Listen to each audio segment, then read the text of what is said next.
Here's how to delete all the recently used emojis on your iPhone. First, remove the emoji keyboard. For this, open the Settings app on your iPhone. Scroll down just a bit, and open the General settings. After that, scroll down again to find the keyboard option and tap on it. Next, tap on Keyboards at the top.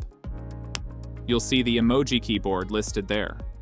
Simply swipe left on this, and then tap on Delete. Next, tap on Add New Keyboard.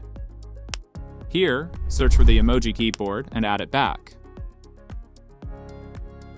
This refreshes the emoji keyboard and clears emoji history.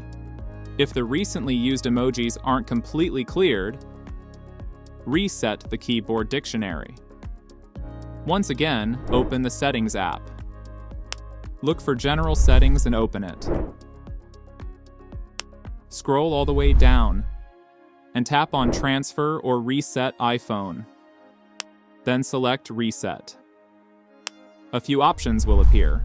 Tap on the Reset Keyboard Dictionary option. If prompted, enter your iPhone's passcode and complete the reset process. Once the reset is complete, open any app where you can type and bring up the keyboard. Then tap on the emoji icon.